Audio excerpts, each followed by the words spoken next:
So this deals with political anthropology. Just have a look at the syllabus one. Social control and the political organization. Tribe, band, kingdom, state, chiefdom, etc. Then the concept of power, authority and legitimacy. And then finally, law and justice, social control in simple societies.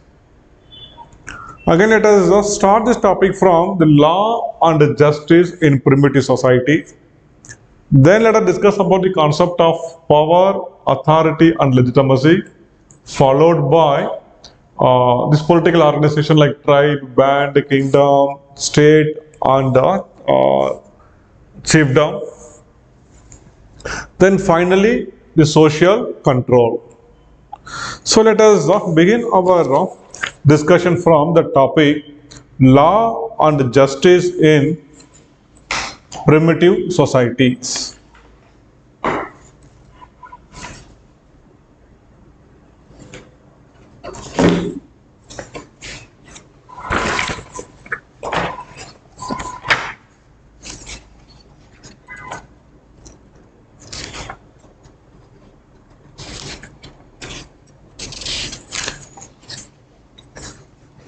Take page number 9.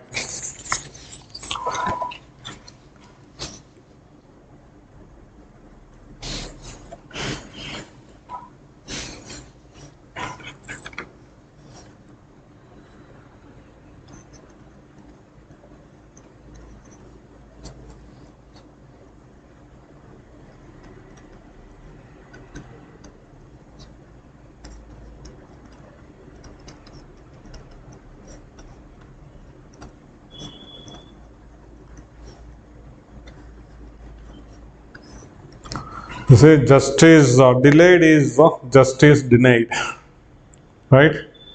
So we have an elaborate judicial system with the Supreme Court at the head, and for every state we have one high court, and at every district level there will be district courts, and even the lower court, and there are qualified judges who are meant for giving justice. But there was a time during the rule of during the medieval rule, be it during the Palas, Pratiharas or Rashtrakutas, or be it during the period of Mughal rules. Or most of the time, right, the king will be tasked with judicial activity, and king will assign some subordinates in distant area to deal with law and justice. But what about the primitive societies?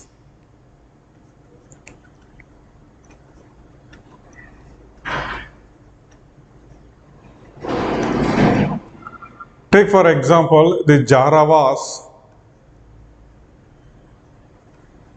who live in the Andaman Islands. Do we have police station in the territory? No. Do we have court there?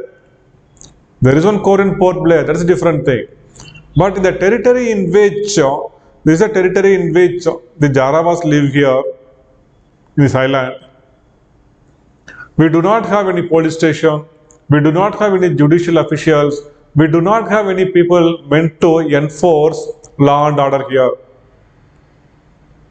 But how these people are managing, or how they indulge in social control? Even they are also human beings, right? Even they will fight among themselves, even they will kill among themselves. Every single primitive society have their own way of social control. Every society have their own law and justice. Every society have their own method of establishing a guilt and punishing those who are found guilty of some offences. Because without that, it will be very difficult to have a social control. So, but the law even they will have some law. Even they will have some mechanism to deal with the offences. But the law and justice which they have, right, is totally different from what we have in, cannot say civilized, in the developed regions of the country. If somebody does a murder there in the city of Delhi, how they are going to deal with them? Or if a murder happens here, police cannot intrude into this territory. How these people, they themselves are dealing with these offences. So the law and justice of the primitive societies, right, it has its own characteristics, which is different from that of the one which we follow in the developed regions of the country. So first let us discuss about the characteristics of primitive law. The first aspect is primitive law is predominantly a criminal law. Predominantly a criminal law. Hardly, right, we can find any laws related to traffic offences, any law related to religion, or any law related to civil aspects. So predominantly the law will be a criminal law. Then, so the scope of civil law is very, very limited here. So primitive law, right, more or less it is identical with the ethical norms and the public opinion.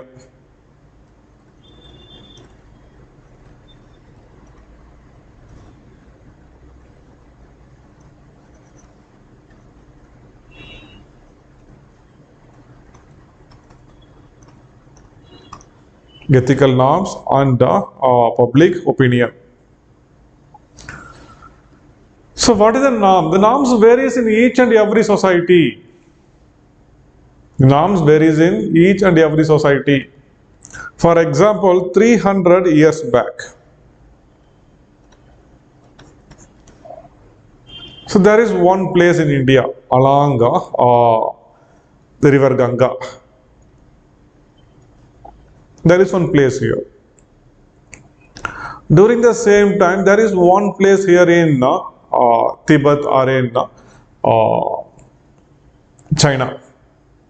Here, they are married, and if this person dies, when they burn him, they will throw this woman also into this.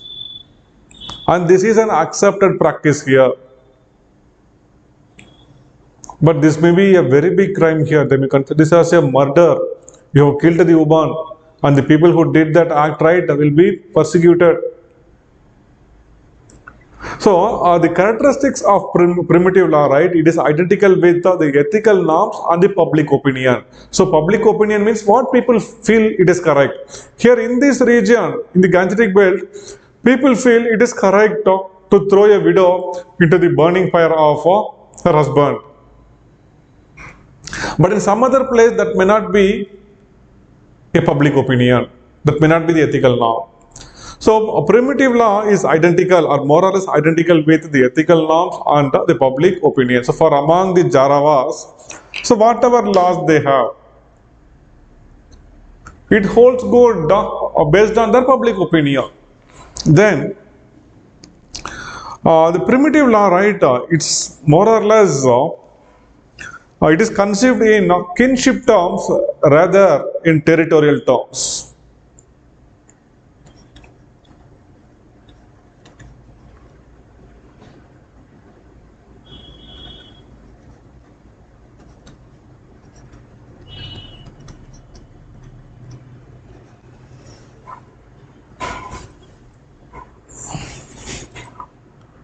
So now there is a state here. Some states say Haryana.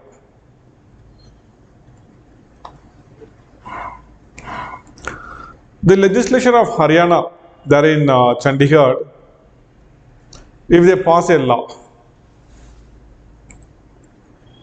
if they pass a law stating that killing a goat Killing a goat is a offense punishable as per the law, and a person found guilty of killing a goat can be hanged until death if they make a law like this. This law is applicable to the entire territory inside Haryana. Anybody inside the border, right, if he kills a goat, he can be hanged. But on the other hand, in the nearby state, in Rajasthan, if they do not have such a law, then here somebody can kill a goat. It is not an offense here. So whatever laws which we make in our or developed region, right, it has territorial applicability. State legislatures can make law which applies to a particular state, and the parliament of our country can make laws which applies to our entire country. So the laws which we make, the laws which the developed part of the country makes, right, that is applicable, that is having territorial applicability, but the primitive laws do not have territorial applicability. So whatever law they make, right, they use it only for among the kinsmen, among the relatives. So there is one lineage here. So whatever rule they make, right, within the lineage, they will follow that rule. So the primitive law is largely conceived in terms of kinship rather than territorial terms. Then here a primitive law fails to discriminate between a public law and a private law.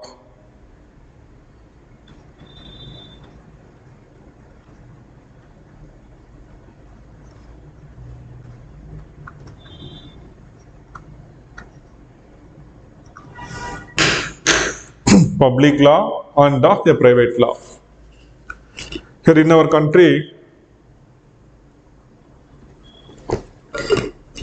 there are few laws. Guys, are you following me? I couldn't see any messages. I think, don't know if you are active.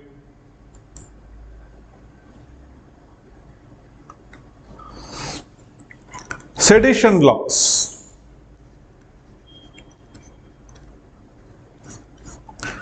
If somebody is found to indulge in some act which is against the interest of our country, then sedition law will apply on them and we can put them behind bars. Recently, I heard a few young guys were arrested on sedition laws because they have supported a Pakistani team during a cricket match between India and Pakistan. Supporting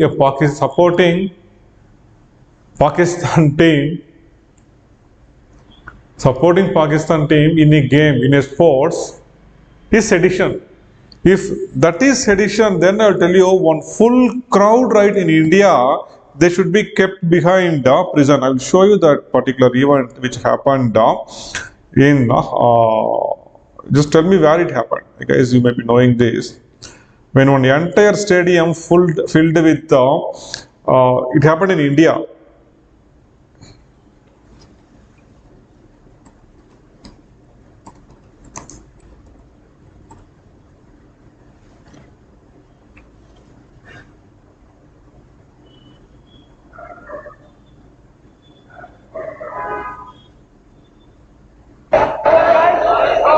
Chennai crowd very disappointed. Jubilant Pakistani squad there. Guns for the captain. But they stuck to their task. He's gone through many such tense moments, but this must be one of the tensest moments.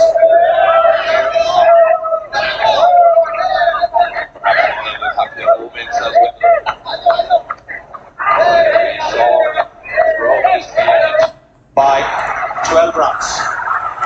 This happened in Chennai long back. Pakistan won the test match. Pakistan are going on a victory lap. This crowd here, And the crowd is giving a standing ovation to Pakistani team. here it is on your television screens in your drawing rooms. Pakistan are going on a victory lap and far away from their homeland. Here in Chennai, in India. They are getting a rousing reception.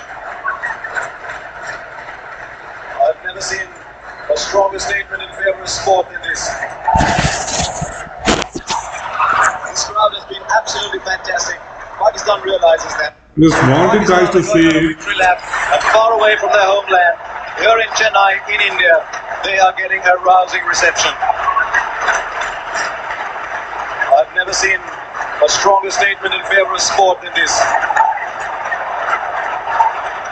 This crowd has been absolutely fantastic. Pakistan realizes that. There's been no jingoism. They've supported the home team as they must. They have appreciated everything that's happened in this match.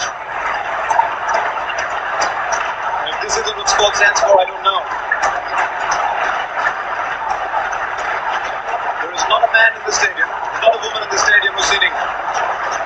They're cheering Pakistan.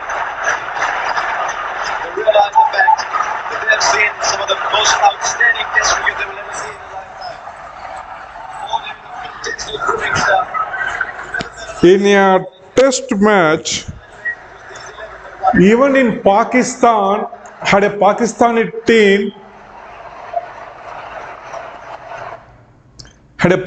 team won the match,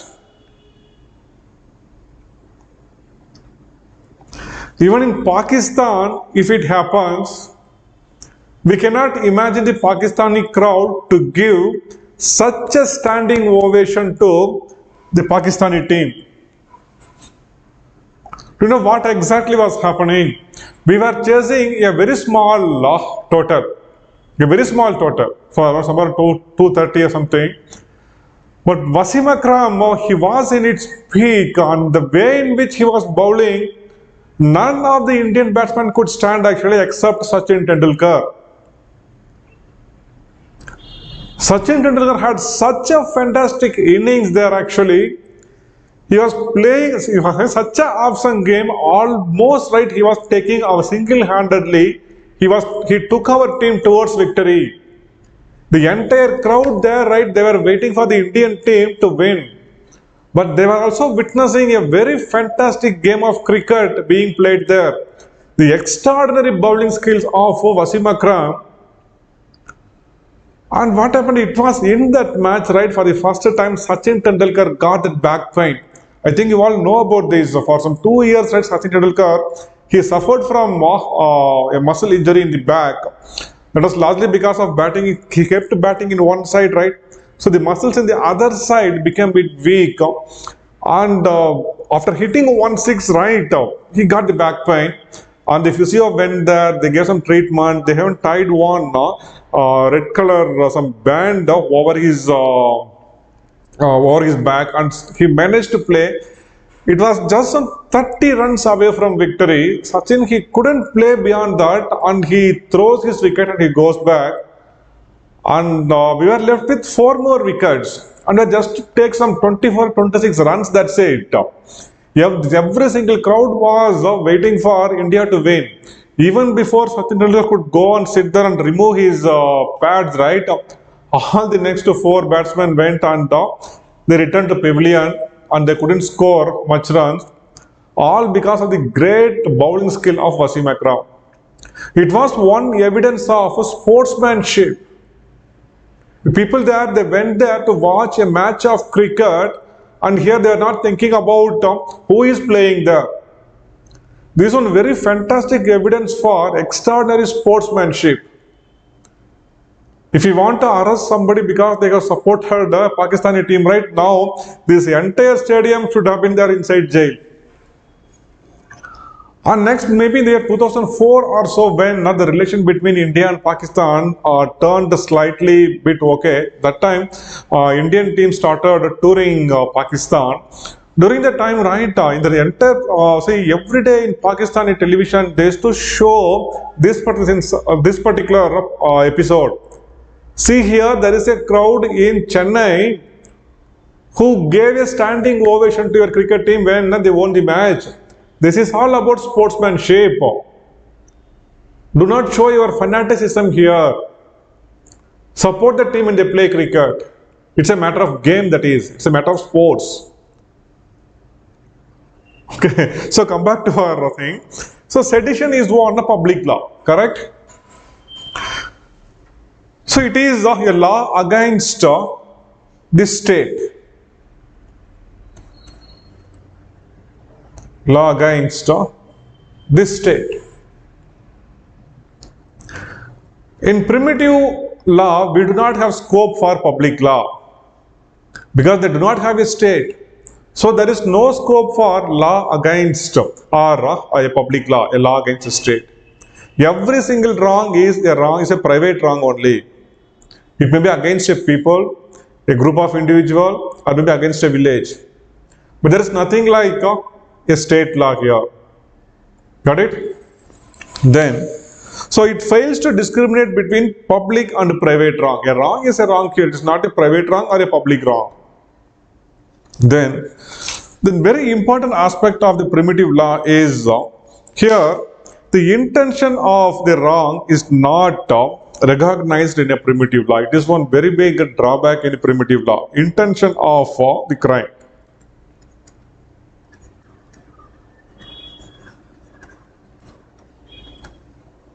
Intention of the crime. So in our constitution we have equality before law and equal protection of law. So the equal protection of law says for equal it is equal.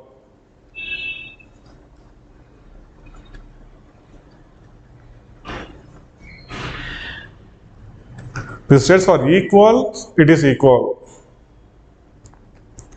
Equal protection of law. See, if there is a murder, one lady, if she is there alone in her home,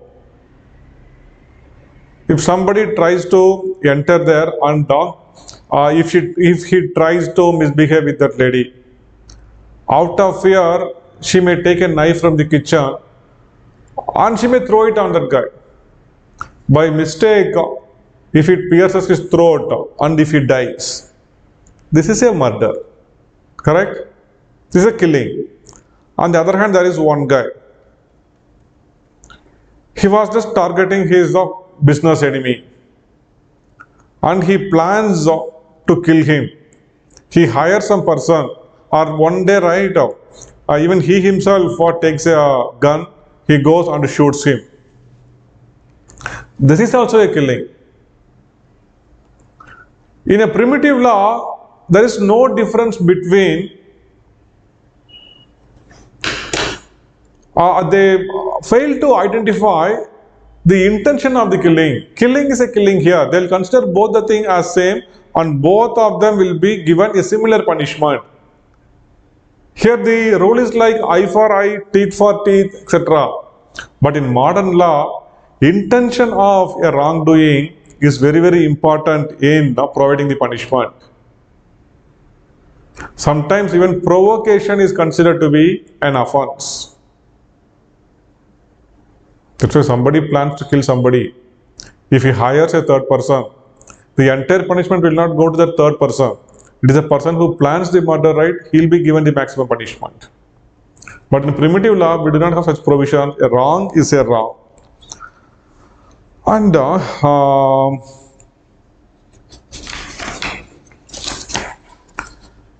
there is one aspect in the primitive law which confused many. That is collective responsibility.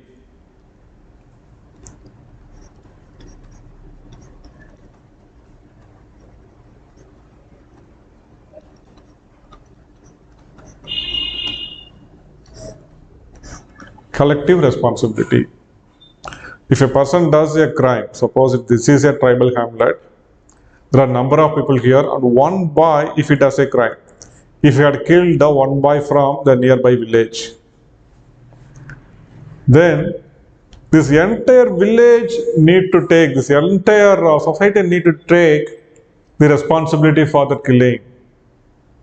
And for giving the punishment, it is not the same guy who need to be punished. Anybody of his age group, right, can be selected and he can be killed. There was one movie just made in Tamil some 8 years back, I think so, 8 or 7 years back. And that movie was about one criminal tribes who live by dacoity, who live by stealing. And in that, what happens by mistake, one murder happens, and the burden of that murder falls on this particular village. And they will assemble the village panchayat because they do not want to have a hostile relation with the other village. So because if they do not deal with that incident, right, these people will start fighting with them and the enmity will perpetuate. So to prevent that, right, they convene that village panchayat and they will do, okay, we accept that somebody from our community or somebody from our society only did that crime, but we do not know who exactly did it. Let us do one thing. So one person in the age group of 20 died there, right? We will just select somebody from our village of the same age group and we will execute him. And what happens actually, they will select some 10%, 1, 2, 3, 4, 5, 6, 7, 8, 9, 10 of the group, and they will make a lot to select that one particular guy among the 10. And finally, right, that hero will be selected. So that means after 10 days, right, they are going to execute him. He is a genuine guy. He actually, right, he obeys the village panchayat order. He say, okay, on the 10th day, I'll be here, you just kill me. I will die for my society. But what happens on 9th day, he goes out somewhere and something wrong happens and he couldn't return back to his village. Next day, they'll keep waiting for him. As he couldn't return, right, they felt very bad. We didn't expect him to betray our society. He is not someone like that. Then what they will do, they'll select somebody else and they will execute him. By the time he runs back, he finds that the another guy gets executed. Then what happens actually, this guy will go hiding. He will change his attire and he will go to some other place and he will vanish. After 15 years, some incident will happen in his village and his identity will be revealed and he was forced to come back. When he comes back after 15 years, his family members and even people who loved him a lot, right, they will be there. They all will cry saying, you went missing for 15 years, man. Can't you wait for one more year? Can't you return back here one more year? Because they have a rule in their society that if somebody, right, goes missing because he was found guilty of some offense, and if he comes back after 16 years, all his offenses, right, he will be acquitted from all his offenses. He will be acquitted from all the punishment. They have a rule. See, every society, they have some sort of rule like this. Here, in primitive society, the collective responsibility is a very important aspect. Here, the responsibility of a crime falls on the entire society, on the entire kinsman. And it is not the same guy who did the crime should be punished, and he can be replaced by anybody else in the society. We got it. So next is evidence on the establishment of guilt or wrongdoing.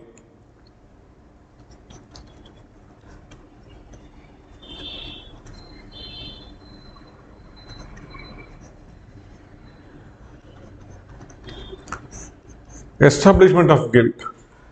In most of the cases, right, guilt will be established by an oath or an ordeal.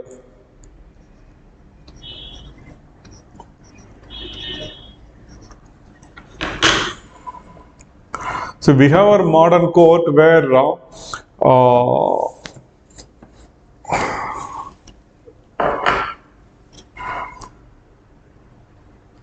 court need to establish with strong evidence, then only they can punish a person for the offense. If we cannot find any evidence, right, then the offenders can escape.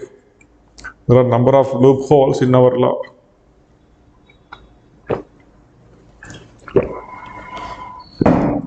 But in a primitive society,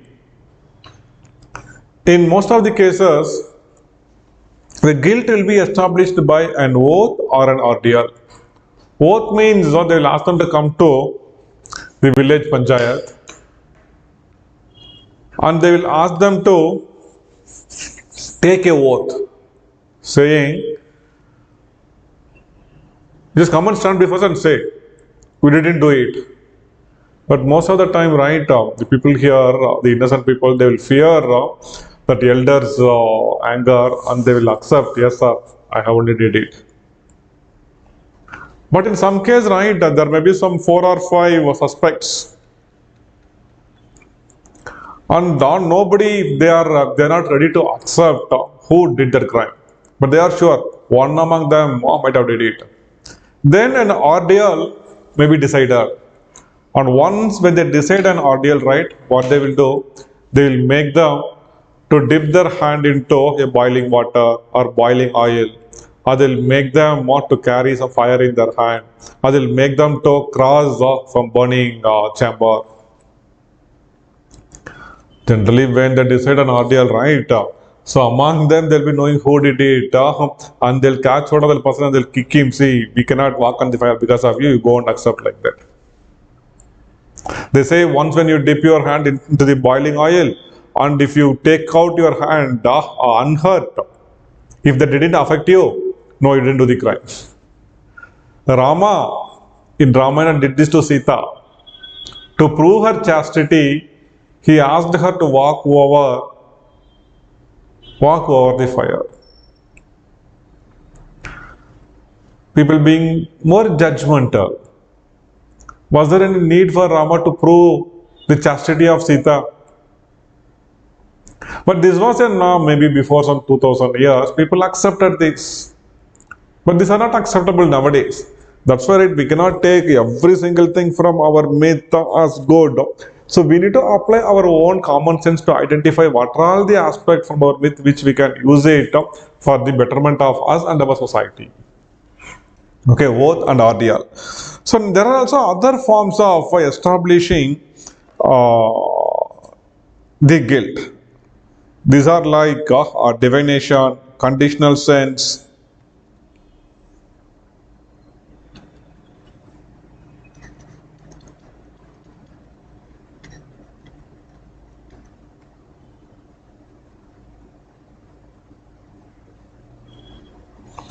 So in divination, what they will do, so if there are number of suspects, they will take one bottle.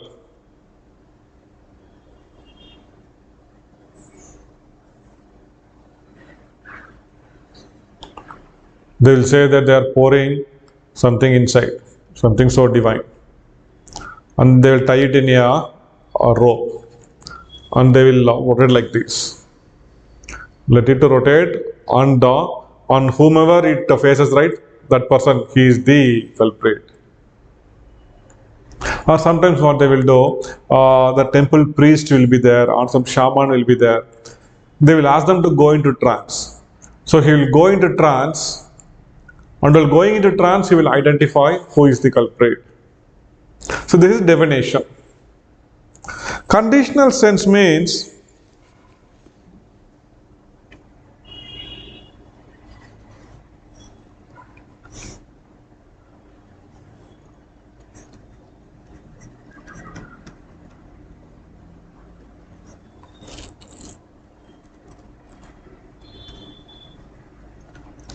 here they will take the culprit before a god. They'll ask them to stand before them. And they will say, just stand before the God, and now you say, I didn't do this. Had I did this, you God, you kill me. You pull my tongue. You pierce my eyes. You pull my tongue, pierce my eyes. They keep saying, right? This is conditional sense. So these are the common ways by which guilt are established in a primitive society. And even now, while punishing an individual, right, there are peculiar ways by which a primitive society punishes the individual. And most importantly, sentencing to jail, right, is not at all a form of punishment in primitive society. There are few exceptions here and there. For example, among few tribes in Uganda, they have this aspect of sentencing the people to jail. Because in primitive society, say among Jarawas, say among the Sentinelese, say among the Chenchus of Nallamala Hills, or say among the Janukurubas, or say among the Irulas, the Kadars. If they want to punish the people by sentencing them to jail, they need to construct a jail. They need to man it so the people cannot escape out of that.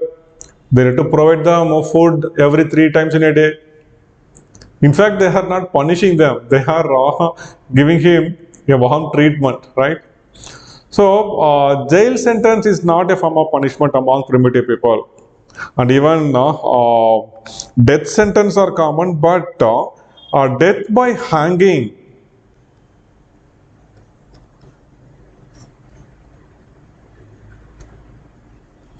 is not a form of punishment. They may either behead them or they may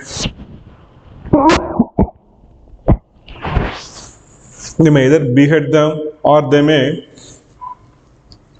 throw stone over them and they may kill them. Here in Bengaluru, there is one small hill station on the outskirts of Bengaluru. It's very near to the Devanahalli airport. It is Nandi Hills.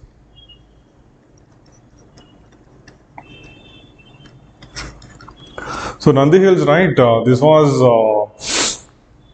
a fortress of Tipu Sultan.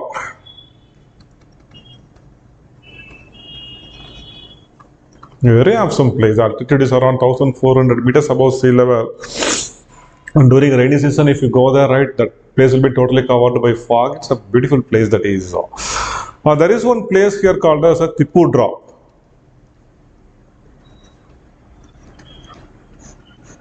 During those times, most of the traitors and people who are accused of big crimes against the state, what he used to do, Tipu Sultan, right, he will ask his soldiers to carry him. This is a huge drop here. From here, they'll push them down, it seems. Push them down to death. So these are primitive ways of giving punishment. And in deciding the punishment also, right, there is again a gradation of offenses. If a crime is committed against a king or his family members, the punishment will be a severe punishment. But the same crime against an ordinary person, punishment may not be so severe. And even there are few very interesting form of punishment like a wear guilt.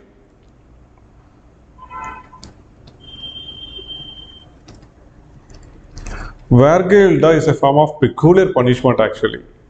Suppose if in your one group, in a village or in a society, if one person, right, if he rapes a woman,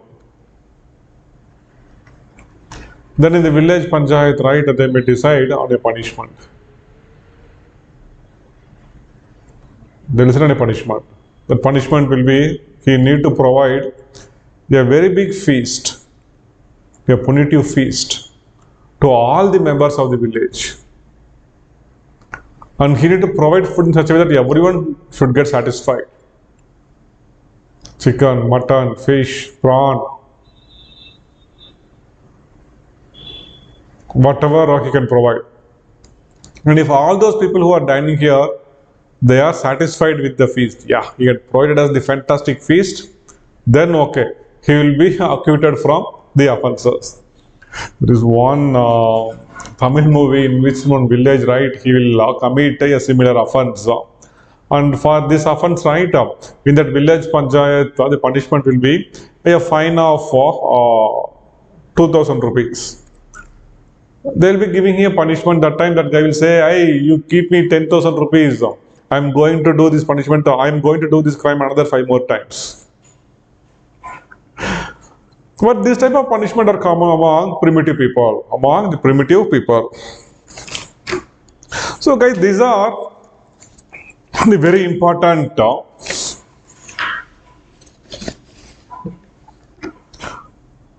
thing related to law and justice in primitive society. Law and justice in primitive society. About social control, let us discuss in the end. Now let us start, we'll go back to the initial chapters where let us discuss about the concept of power, authority and legitimacy.